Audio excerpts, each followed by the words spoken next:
notre recette de boicho au poulet. Demandez-moi pas où j'ai trouvé ça. C'est mon invention. J'essaye plein d'affaires. J'aime ça, mélanger des saveurs. Que je suis pas sûre des fois que ça va fonctionner, mais j'ai un bon cobaye. Il est derrière la caméra. Puis il dit toujours oui. Quand c'est pas bon, il me dit pas que c'est pas bon. Il me dit, chérie, c'était différent aujourd'hui. Là, je sais que, regarde, soit que je réajuste ma recette ou je la refais pas. Parce que quand c'est différent, c'est qu'il n'a pas aimé, la plupart du temps. Donc, on commence avec le boicho. J'ai mis de l'huile un peu dans ma poêle, à peu près 2 cuillères à soupe. Je mets mon poulet, mes poitrines de poulet que j'ai coupées en morceaux. Il y a 4 poitrines là-dedans. Je vais en avoir pour 2 repas. Donc, 4 portions. Et le boicho. J'adore le boicho. Le boicho, c'est 0 en alimentation. Quand je parle de glycémie, c'est 0. Donc, que vous soyez montignac, que vous soyez keto, que vous fassiez n'importe quelle alimentation, le boicho est votre meilleur ami. C'est bon. Quand on le coupe en morceaux, vous allez voir, ça, même après la cuisson, une fois réchauffé, il reste croquant. Tu sais, ça se tient. Donc, c'est pour ça. On aime le boicho.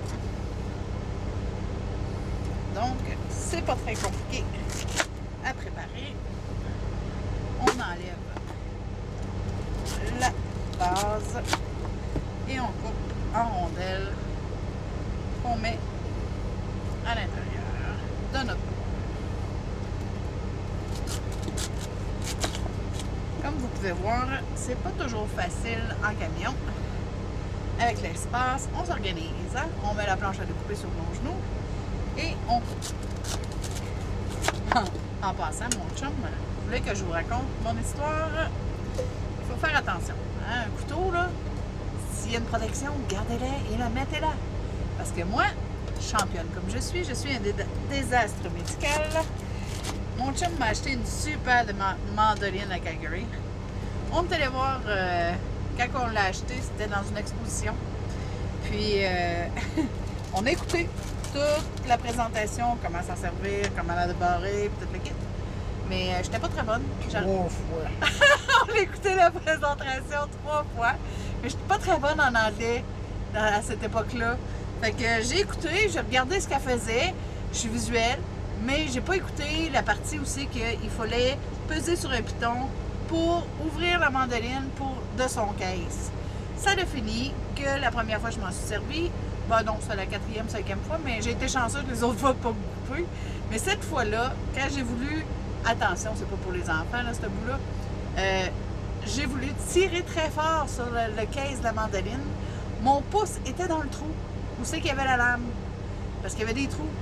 Puis, quand ça l'a tiré très fort, je me suis sectionné le pouce. Et ça m'a valu une belle petite chirurgie à l'hôpital que mon chum a pu regarder tout le long qu'ils ont réparé mon pouce. Et aujourd'hui, ben, j'ai plus de sensation dans mon pouce. Fait que c'est ça. Fait que faites attention avec les couteaux, faites attention surtout avec les mandolines. Il y a beaucoup d'accidents qui se ramassent à l'urgence à cause de ça. Je parle par expérience. Donc, comme vous pouvez voir, le boicho, vous allez avoir la partie qui est blanche, qui est plus croquante. Et vous avez la partie feuillue qui, elle, va faire un peu comme des épinards dans une recette, mais ça se tient mieux que des épinards. Je sais pas pourquoi je cuisine pas les épinards, ça ne m'a jamais attiré. Je vais demander, je vais m'essayer d'essayer des recettes avec des épinards. Quand je cuisine des épinards, c'est surtout pour des farces. À l'intérieur d'un poulet farci ou une poitrine de poulet farci, mais très rarement en sauté. Là. Vous allez voir qu'on mange beaucoup de sauté, nous, parce que c'est ce qui est le plus facile à faire avec le wok en camion. Bon, voilà. Donc, on est rendu là. On va rajouter un petit peu de champignons. Je les achète déjà tranchés. Parce que ça me fait sauter une petite étape, mais il y en a plus dans le plat. La quantité, je les achète entiers. Donc, on se met des bons champignons. Je vais m'en garder pour mon riz tout à l'heure, pour une autre recette. Et voilà. On a des champignons. On remet un petit peu d'huile et de la sauce Frank Red Hot. Ça, mettez-en, c'est pas de longueur. Parce que vous allez voir, tantôt, on va rajouter de la mayonnaise à la fin. Puis ça va adoucir le goût. Donc, ça ne goûtera pas juste la sauce Frank Red Hot. Là. Donc, on va en mettre tantôt si on a besoin. Et on passe ça à chauffer. Vous allez voir, là, ma poêle est pleine. Là, mais tantôt, après la cuisson, là, ça va avoir droppé quasiment de moitié. Ça va avoir baissé de moitié. Parce que le poicho, il va réduire.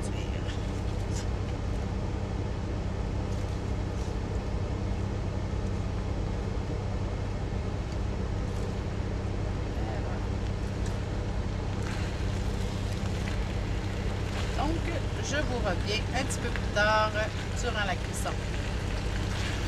Quand on va être prêt à rajouter d'autres choses. Bon, on est de retour avec notre poicho.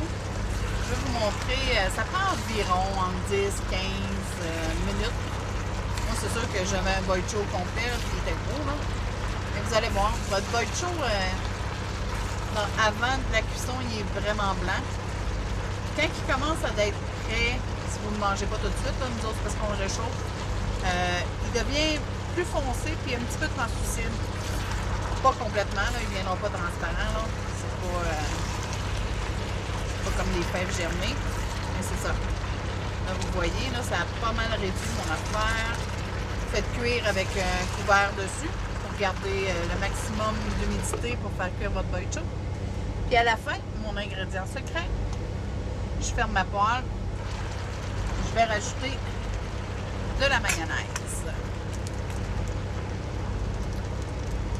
Donc, on met de la mayonnaise.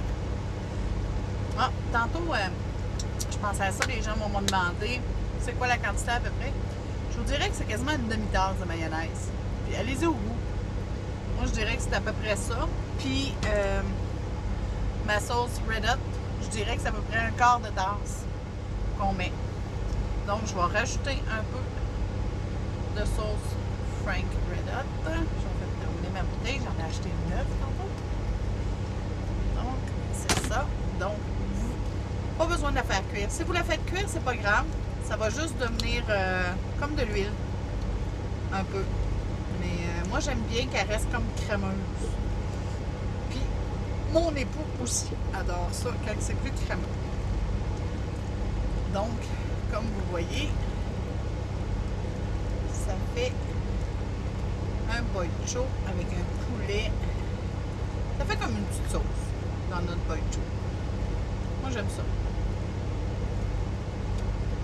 Et voilà. Et c'est tout. C'est prêt à mettre dans votre frigo et à réchauffer ou à servir.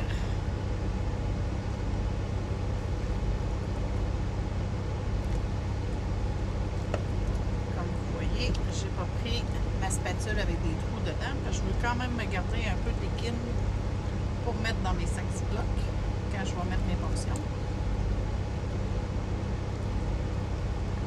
Mais il va en rester quand même pour ma soupe qu'on va récupérer.